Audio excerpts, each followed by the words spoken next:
In the name of God, the most gracious, the most merciful. Peace be upon you. Welcome to another session of From the Desk of Ghamidi. The chain of discussion on the 23 question series continues. Today, we are about to begin the 68th episode in that series. Whatever doubts or objections are presented regarding the thought of Ghamidi Sahab, we are placing those questions before him in an orderly manner. We are once again present in your service with a new topic. Let us begin. Today's topic concerns the issue of takfir, what may be called excommunication from Islam. It is said that within the scholarly tradition of the Muslim community, there exists a consensus on this matter. Furthermore, this is regarded as one of those issues on which Ghamidi Sahab has differed from the established academic tradition of the entire Muslim community, having presented a new concept and a distinct point of view. What is the established position? I will present a very brief summary of it. Our religious scholars inform us and also write that takfir or excommunication is among the necessities of the religion, an indispensable requirement. This right belongs to the Muslim state as well as to the Muslim scholars. That is to say, it is not limited only to those who deny the religion outright. Rather, even among Muslims, if certain beliefs or viewpoints are found, then their excommunication may also be declared. It is further stated that the injunctions given by the religion cannot be fully implemented unless takfir is carried out where necessary. There are specific punishments and rulings associated with takfir. It is said that excommunication has not only been declared in the Quran by God Almighty, but that we also find it in the prophetic traditions or ahadith, and that the attitude of the companions of the Prophet in this regard is likewise well known. It is considered a lawful and permissible matter and cannot be declared forbidden. What is Ghamidi Sahab's point of view? We shall come to know all this. Let us begin. Thank you very much, Ghamidi Sahab, for your time. Throughout this entire series, I have been attempting to begin with your actual reasoning in its original sequence of arguments and with the fundamental and clear basis of your position.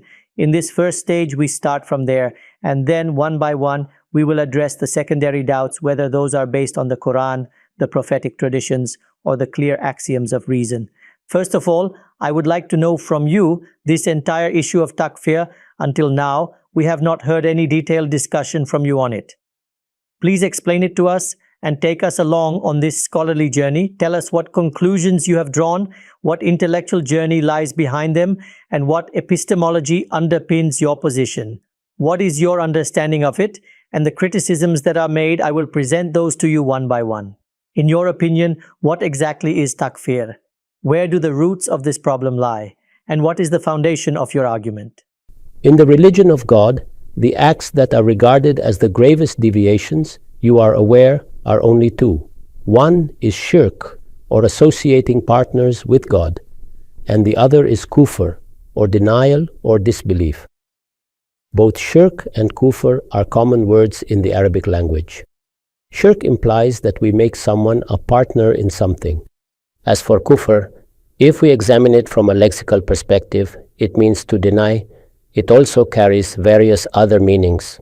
If we consider its most popular usage, then along with denial, one of its widely known meanings is ingratitude. In Urdu, when we use the expression kufran inimat, or ingratitude for a blessing, it is derived from this same root.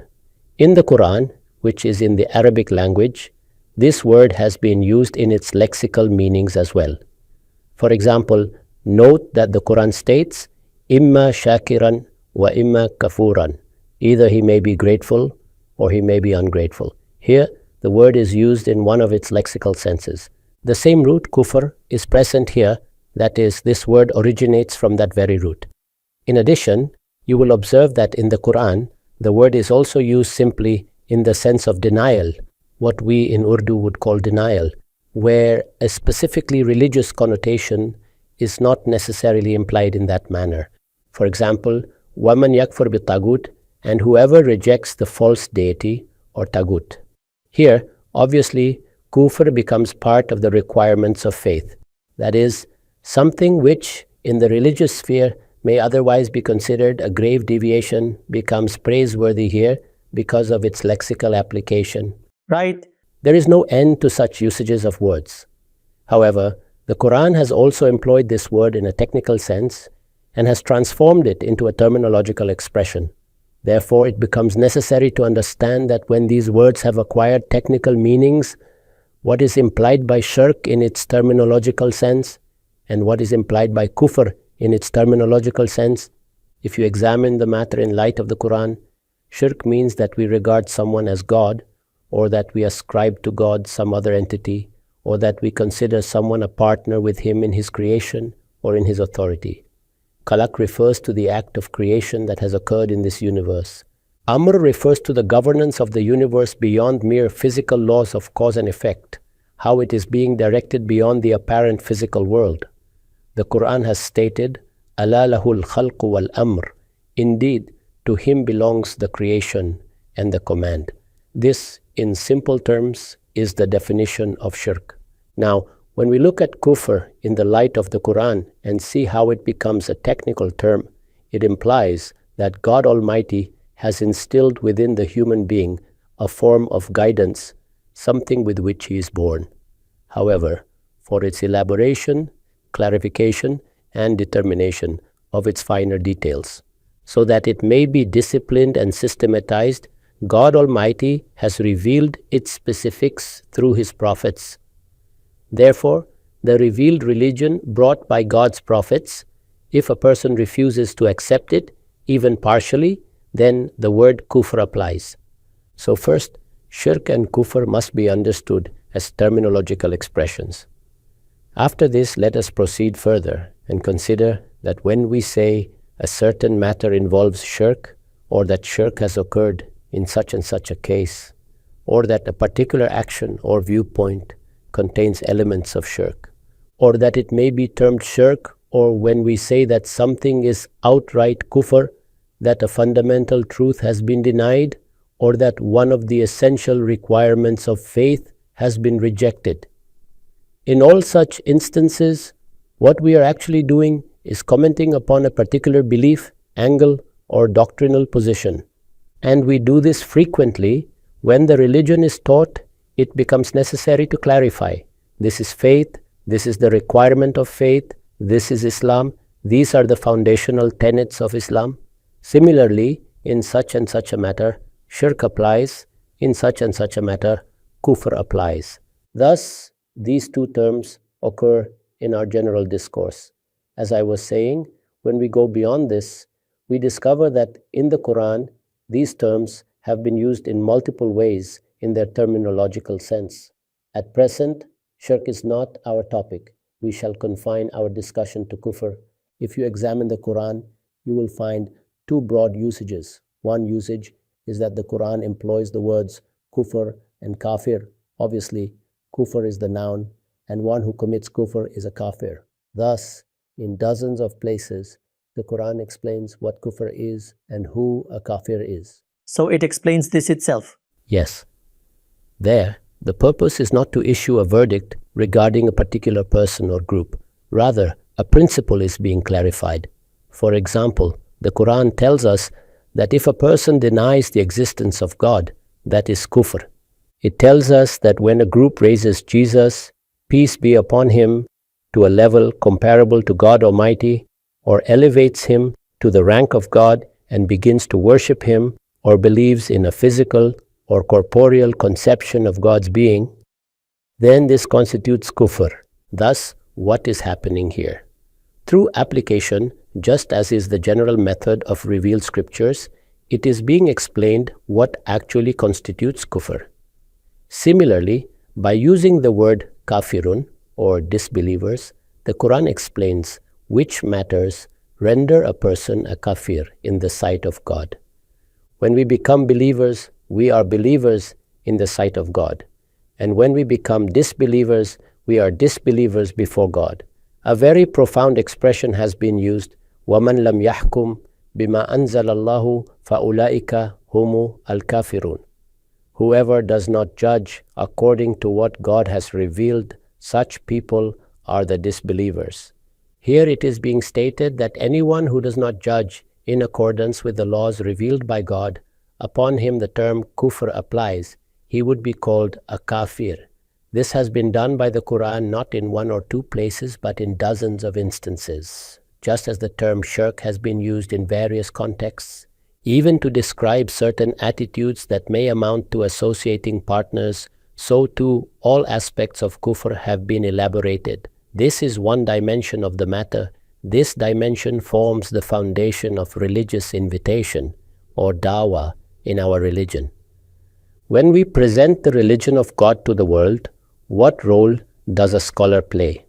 He explains what faith is and what Islam is. You are aware that a special dialogue took place between Gabriel and the Prophet. Peace be upon him. What were the questions asked there? The first question was, what is faith? The second question was, what is Islam?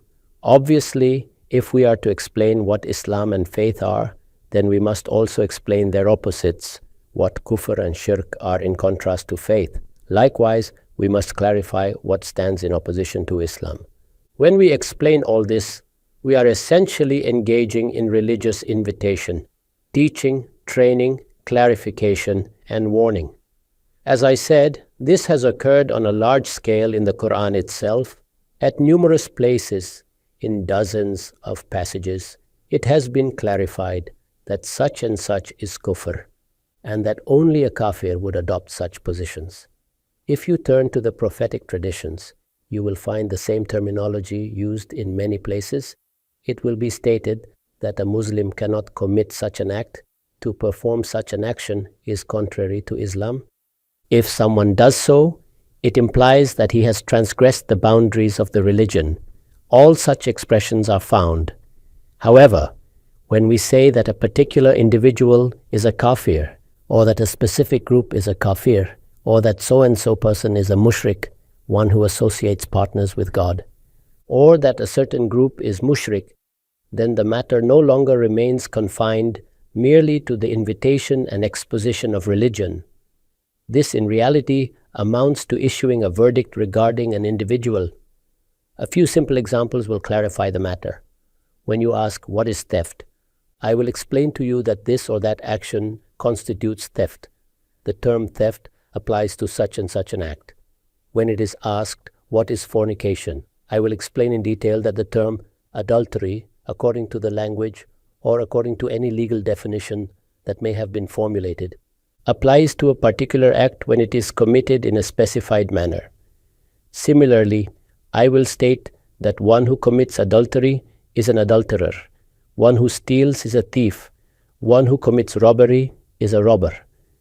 We regularly use all these terms in teaching, training, religious invitation, speeches, and in jurisprudence.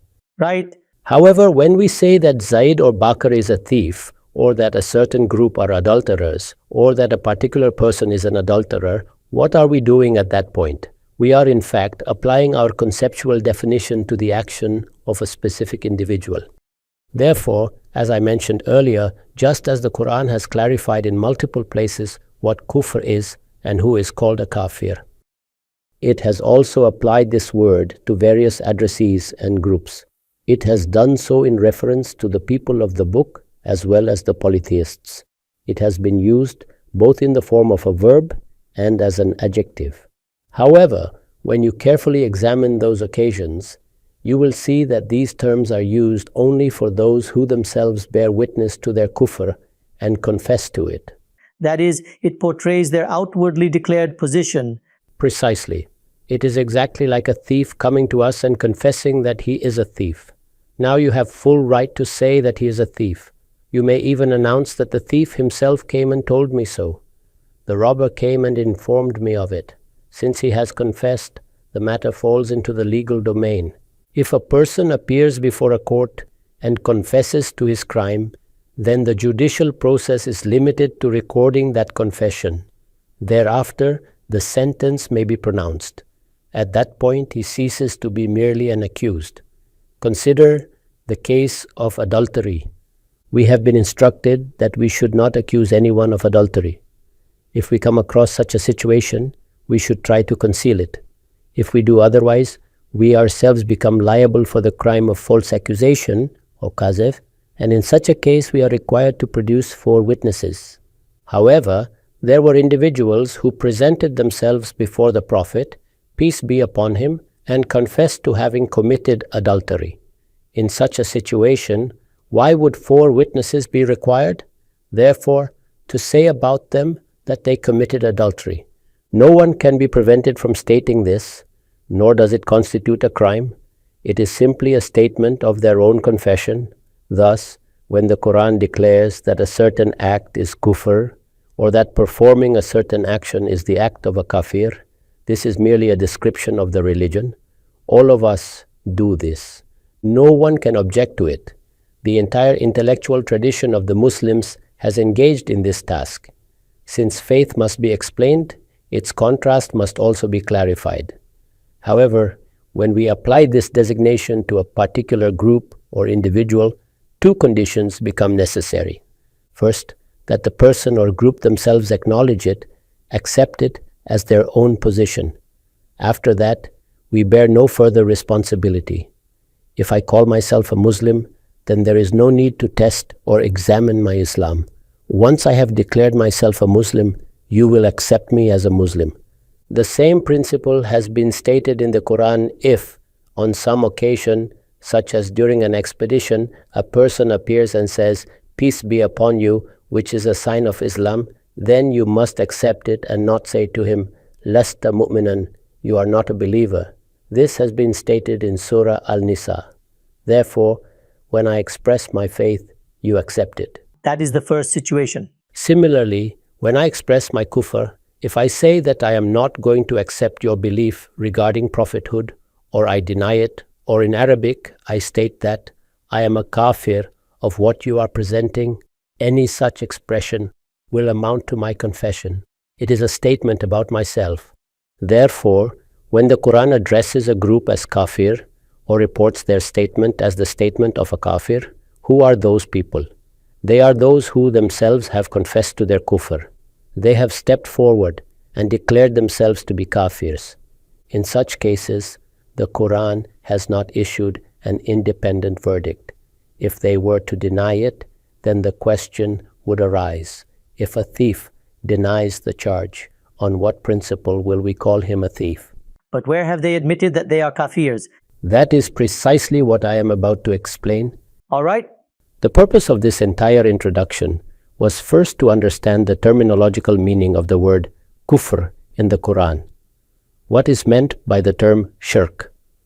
When the Quran, on various occasions, declares something to be kufr or shirk, what is it doing? It is describing the religion.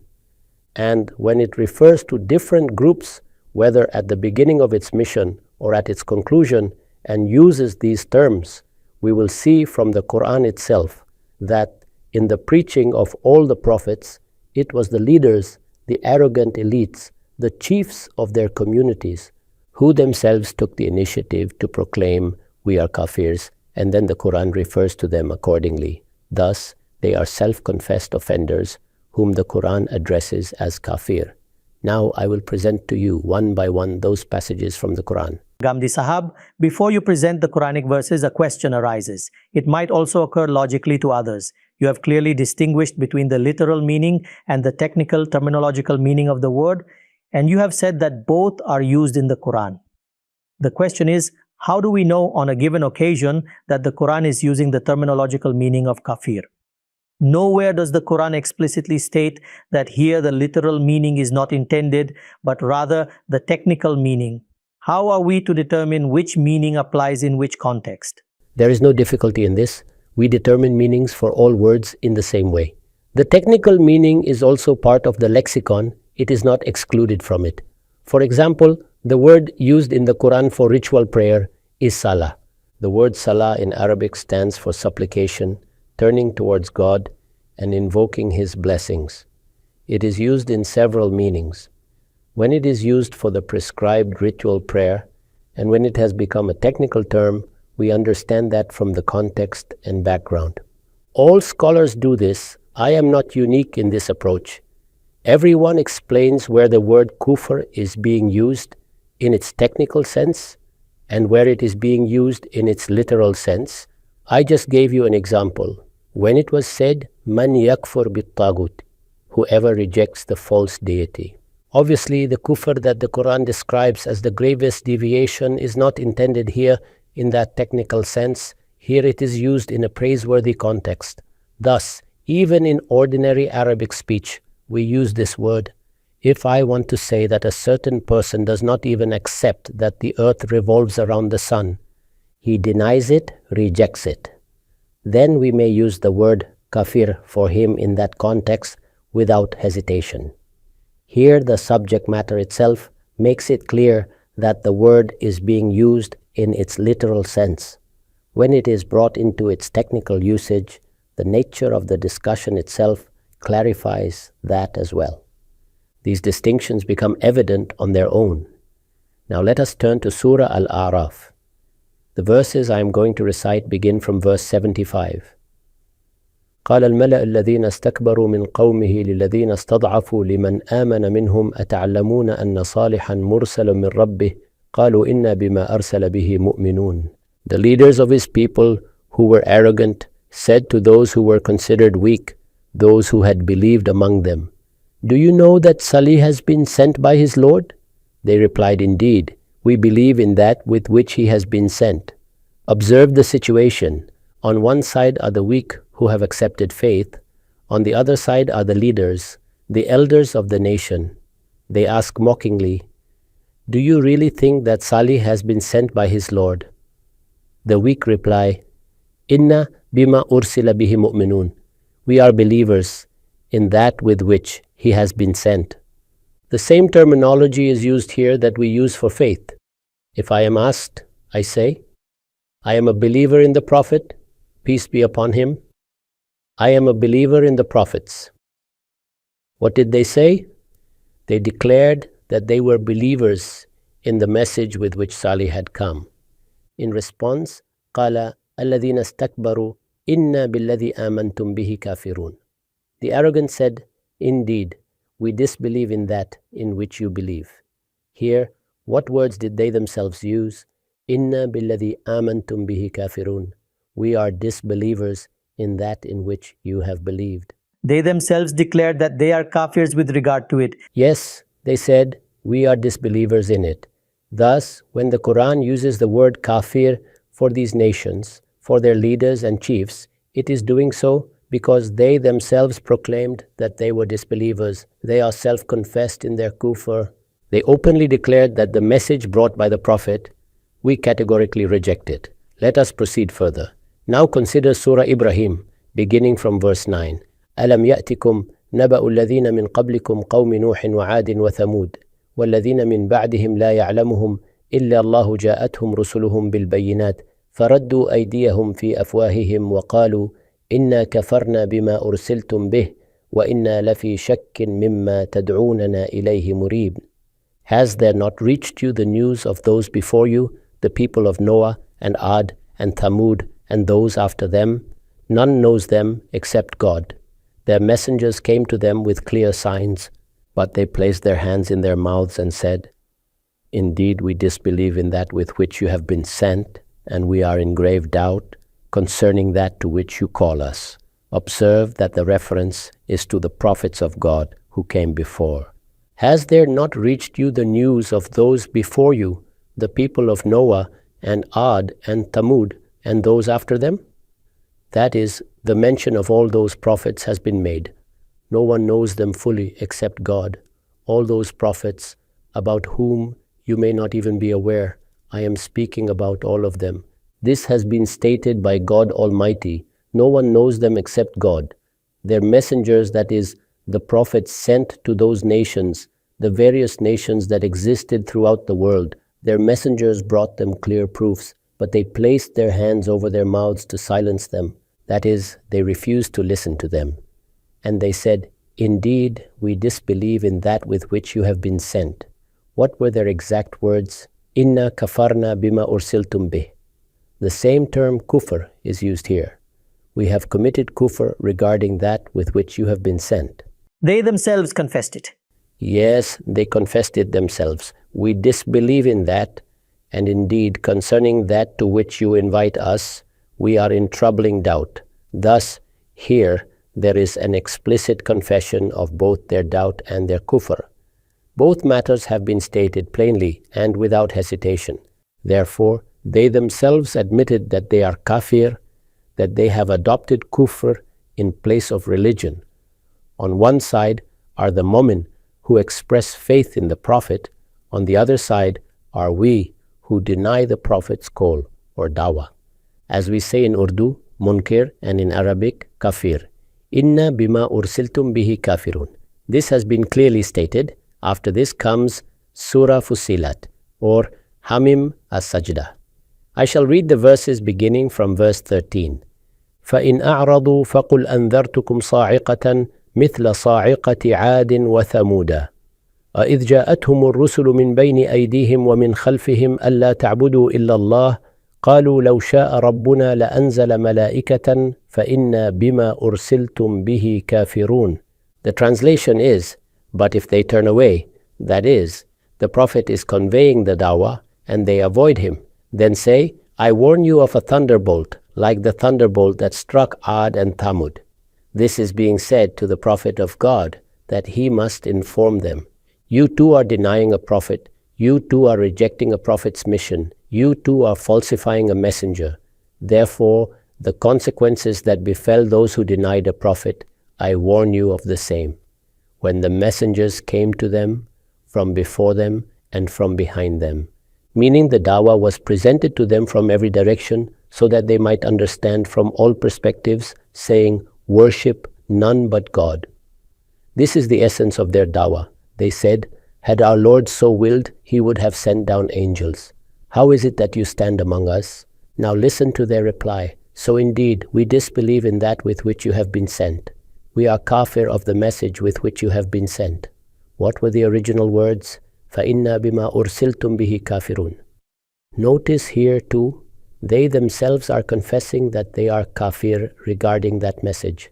They are not prepared to accept it. Right. And at the end of this sequence, I shall read a portion from Surah Az-Zukhruf, where the matter is stated in great detail. The verses begin from verse 20 onward. وَقَالُوا لَوْ شَاءَ الرَّحْمَنُ مَا عَبَدْنَاهُمْ مَا لَهُمْ بِذَلِكَ مِنْ عِلْمٍ إِنْهُمْ إِلَّا يَخْرُصُونَ أَمْ آتَيْنَاهُمْ كِتَابًا مِنْ قَبْلِهِ فَهُمْ بِهِ مُسْتَمْسِكُونَ بَلْ قالوا إنا وجدنا آباءنا على أمة وإنا على آثارهم مهتدون وكذلك ما أرسلنا من قبلك في قرية من نذير إلا قال مترفوها إنا وجدنا آباءنا على أمة وإنا على آثارهم مقتدون قال أولو جئتكم بأهدى مما وجدتم عليه آباءكم قالوا إنا بما أرسلتم به كافرون فانتقمنا منهم فانظر كيف كان عاقبة المكذبين. Now reflect on the translation. They said, if the Most Merciful had willed, we would not have worshipped them. That is, the prophets came and called them to Tawheed, or oneness of God, preventing them from shirk, or associating partners with God. In response, they said, if the Most Merciful had willed, we would not have worshipped them. They have no knowledge of this. They merely speculate. Or have we given them a book before this to which they hold fast? Rather, they say, we found our fathers following a way and religion, and we follow in their footsteps. Similarly, O Prophet, we never sent a warner before you to any town, except that its affluent and elite said, we found our fathers following a way, and we are following in their footsteps. This has been the pattern with every prophet's nation. Their warner, that is, the Prophet said, even if I bring you better guidance than that which you found your fathers following, they replied, indeed, we are disbelievers in that with which you have been sent. Again, the words, Inna bima ursiltum bihi kafirun, with what you have been sent, we do not accept it, we deny it, we are its kafir. When matters reached this stage, we took retribution from them. Then observe what was the end of those who denied. Thus, several passages of the Quran have been presented before you. The point is that the Quran employs the technical terminology of kufr when explaining what kufr is and who the kuffar are. Just as it explains what iman is and who a mu'min or a Muslim is, this is the statement of dawah. It is the description of the religion. At times, the Quran uses the term while referring to a specific group, clarifying that these were the words of the deniers. the kafirs or the munkirs. Who are these people? They are those who themselves confessed their kufr. They articulated their kufr openly. Thus, in the Quran, there are two dimensions of the word, both used in different contexts by God Almighty. Regarding Quranic usage, there can be no two opinions. You, the scholars of the Muslim community, or I, who can hold a second opinion in this matter, when we present religion to people, what do we tell them? We explain what Islam is and what Iman is. The standards. And when we instruct people to remain steadfast upon this Iman or this Islam, then in contrast we may discuss shirk or kufr. We explain what kufr is and who a kafir is. These matters are discussed in hadith and in the writings of scholars. You and I also speak of them. I repeatedly emphasize, there is no room for disagreement here. Absolutely no room. After this comes the pronouncement regarding a particular person or group that they are kafir. The subject of takfir is now under discussion. Here, the matter is different. It is no longer about defining kufr or defining who a kafir is. Just as defining theft or explaining what constitutes a thief or defining adultery or who is an adulterer. No, the matter has moved beyond definitions. When you say someone is an adulterer, I say, you are a kafir. I say, you are an adulterer. I say, you are a thief. My addressee may be an individual, or it may be a group or a collective. When I make such a declaration, matters no longer remain simple. I have already explained one situation. When we study the Quran carefully, we learn that the nations of the prophets who disbelieved, their elites, their arrogant leaders, stepped forward, heard the dawah, and then declared, Inna bima ursiltum bihi kafirun. They confess themselves. We are kafir with regard to it. Thus, the question of declaring someone a kafir does not arise here. An admission has already taken place. When I say, I am a mu'min, I become a self-confessed believer. When I say I am a kafir, I become a self-confessed kafir. Similarly, if I step forward and confess I am a thief, or I am an adulterer, or I have committed robbery, then the question does not arise whether he should be called a kafir or not. The takfir has not been performed by me. He himself confessed his kufr. Right. What does takfir mean? Takfir means that I declare someone else to be a kafir. That is, I pronounce upon another person that he or she is a kafir. This is termed takfir. We must first clearly understand this term. The point where I differ begins here. Whatever I have stated before, this leaves no room for disagreement. Kufr will be explained, who a kafir is will be explained, and it will also be stated that certain arrogant leaders of a particular tribe declared themselves kafir. The prophets referred to them accordingly. You and I will also state this. There is no debate here. Where does the issue begin? It begins with those individuals or groups who are neither explicitly accepting nor explicitly denying. They have not declared themselves kafir. The dawah may not even have reached them. Perhaps no one has informed them. Today, if we look around the world, we may find thousands who openly declare that they are deniers of Islam, that they are kafir. They are not under discussion here. They are confessing their kufr. They belong to the first category. Yes, they may be active on social media, writing in newspapers or books. Intellectuals and others come forward confessing their atheism and their kufr. What discussion remains regarding them? Whatever they say, I will attribute to them directly. If I refer to them, I will say, such and such atheist holds this view, such and such skeptic holds this view, such and such kafir holds this view. He himself says so. Precisely, because they describe themselves in this way, they introduce themselves in that capacity. They have come forward with their dawah, a dawah of kufr, just as we have come forward with the dawah of Islam. However, there are billions of people today who have neither taken a stance of acceptance nor denial. For example, today, Hindus, Christians, Buddhists, all these communities numbering in millions and billions. The Muslim population is approximately 1.5 billion at most. The rest of the world surrounds us. In our own country, we see Christians and Hindus following their ancestral religion. Who has presented the dawah to them? When did they deny? They have neither accepted nor denied. They are simply living their lives. These are the people under discussion. Regarding them, I have stated that we cannot call them anything other than non-Muslims. Understood. These are the people being discussed, not those who have confessed their kufr, nor those actively calling others to kufr. Just as before the migration to Yathrib, which is known as Medina, when the Prophet, peace be upon him, was in Makkah. The polytheists of Arabia openly declared that they had adopted shirk as their religion. That case is not under discussion here. The subject under discussion is these people who are spread across the world, residing within our own countries. Look at Egypt, Iraq, Syria, Jordan, or the Indian subcontinent. There are tens of millions of Hindus and followers of Buddhism, tens of millions of Christians. These are the people about whom the question arises, can we call them kafir? This is the question to which I have responded that, in their case, the very issue of rejecting the dawah of the prophets does not even arise. They are just like us. As we are born into our homes and follow the religion taught to us by our parents, so too is their situation. Right. That is, whatever they have learned from their parents, whatever they have inherited from their society, they are living their lives accordingly. As for what their ultimate fate will be, that is not within the scope of our present discussion.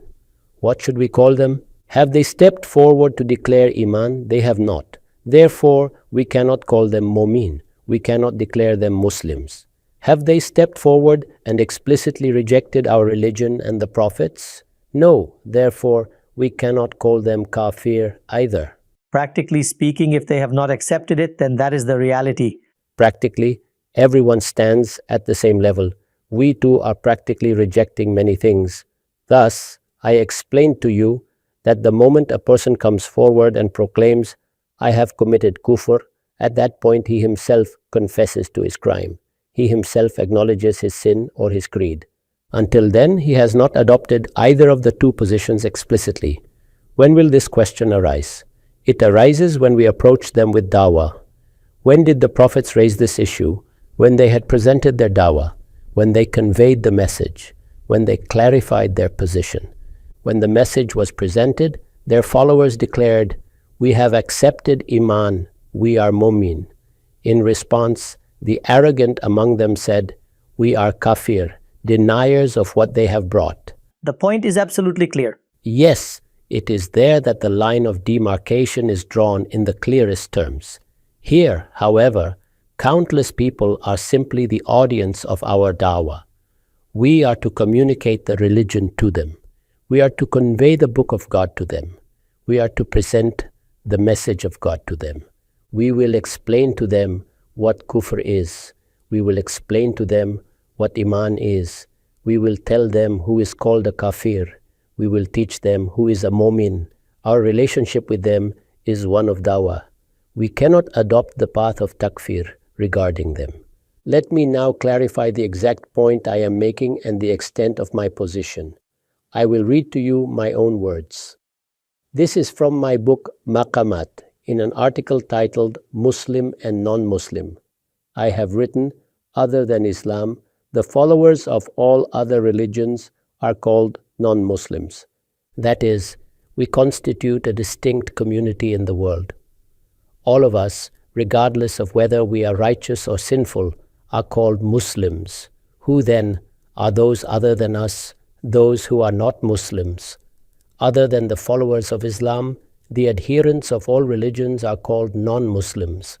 The same term applies to those who do not follow any religion at all. We call them non-Muslims. This is not a word of insult, rather it is simply an expression of the fact that they do not believe in Islam. What, in effect, is a Hindu saying through his conduct? He is saying only this much, I do not believe in Islam, nothing more. Since he is a non-Muslim, that is implied? Exactly. Being a non-Muslim is simply his position. He has not introduced himself as a kafir. The relationship of dawah has not yet been established with him in such a way that the issue of kufr or iman arises in that technical sense. He is merely saying, I do not subscribe to Islam. Generally, such people are also called kafir. However, I have explained with supporting arguments that for takfir, the conclusive communication of God's proof or itmam al-hujjah is required. What does this mean? It means that if we say, so-and-so person is a thief, and that person himself comes forward and admits that he is indeed a thief, then no witnesses are required. There is no need for a lawsuit. If the matter is presented before a judge, at most he will record the confession, just as when people came to the Prophet, peace be upon him, and confessed to adultery. Stating that they had committed that crime, the Prophet, peace be upon him, asked them questions in a firm and emphatic manner to ensure that their confession was clear and unequivocal. The punishment was then imposed on the basis of their confession. In such a case, there is no debate. However, if I say about a person that he is an adulterer or a thief, then a great responsibility falls upon me. I must establish my claim. This act of establishing the case is what is called itmam al-hujjah, or the conclusive establishment of proof. Consider how a court functions. The court asks the accused whether he confesses to the crime. If he confesses, there is no issue. But if he says, no, this is an accusation, I have not committed theft or adultery, then conclusive proof must be established against him. This is done through witnesses, circumstantial evidence, and other forms of proof. Only after this process does the judge declare that he is a thief. After such a verdict, we have the right to call him a thief. Before that, if we accuse someone falsely, we ourselves become liable. And in the case of false accusation of adultery, 80 lashes are prescribed. This is not a trivial matter. If there is confession, there is no problem. If there is no confession, then the matter requires evidence, arguments, witnesses, and a judicial process. Now consider kufr and shirk. Which court handles this case? It is the court of the Lord of the heavens. This is not a matter for any worldly court. It belongs to the court of God. When the prophets or messengers of God are present on earth, God issues his verdict. The Quran informs us of the punishments for kufr and shirk: severe torment and immense punishment. These are not ordinary crimes. When we say that someone has committed kufr, just as when we say someone is a thief and his punishment is prescribed, similarly, when we say someone is a mushrik or a kafir, whether an individual or a group, what is the punishment from God? Severe torment, immense agony, the punishment of hellfire. Thus, the court of God decides. It decides in this world when prophets are sent, and it will decide in the hereafter when the final court is established. For both of these verdicts, conclusive proof is required. Itmam al-hujjah here refers to the same process as establishing proof in a court of law. The purpose is to prove the accused as a kafir, since he has not confessed to kufr. Therefore, when we say that someone is a mushrik or a kafir, we must be clear. If we are merely defining kufr or shirk, we are explaining religion in an academic sense. But when we say that a particular person, Zaid, Umar, or a specific group is kafir or mushrik, then in reality we are convicting them. Conviction can occur either through confession or through conclusive proof.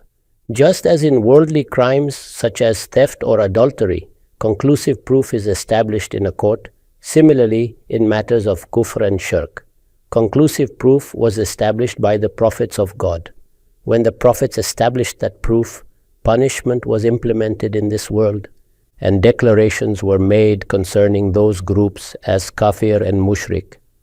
In cases where such a verdict was not issued in this world, the decision will be made in the hereafter. On the day of judgment, God will pronounce who was a disbeliever and who was a polytheist. This is the summary of my position. Let me now read the full paragraph. We have clarified in our books with supporting arguments that for takfir, itmam al-hujjah, the conclusive establishment of God's proof, is necessary. and it is known only to God whether this has actually occurred for any individual or group. Just as a court passes a decree and a judge issues a judgment, similarly, disbelief and polytheism are crimes related to God, and their judgments will be issued by God.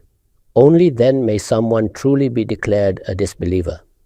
Therefore, after the departure of the Prophet, peace be upon him, from this world, no individual or group retains the right to pronounce someone a disbeliever. This is part of my position. When I state that today there are millions and billions in the world who do not subscribe to Islam, what should we call them? I say they should be called non-Muslims. We cannot call them kafir because they have not confessed to kufr. And although the system of Itmam al-Hujjah exists in principle, whether it has been fulfilled in a given case has not been declared from heaven. That declaration occurred in the presence of the prophets. For these people, the final decision will be made on the day of judgment. There, the Lord of this world will pronounce his final decree as to who was a kafir and who was a mushrik. Ghamidi Sahab, for takfir, the conclusive establishment of God's proof is necessary. Without it, we cannot declare someone who denies Islam to be a kafir, though we may call him a non-Muslim. There are many supplementary points that require further clarification. The first principle is clear. If people themselves confess, then there is no hesitation in declaring them kafir. The Quran discusses this context. However, what about another matter? If Muslims themselves abandon the fundamental principles of religion, what does the Quran say regarding their takfir? What is your viewpoint? We will present each of these questions to you. Time has run out for now. We will return to you again. Thank you very much for your time. Thank you very much.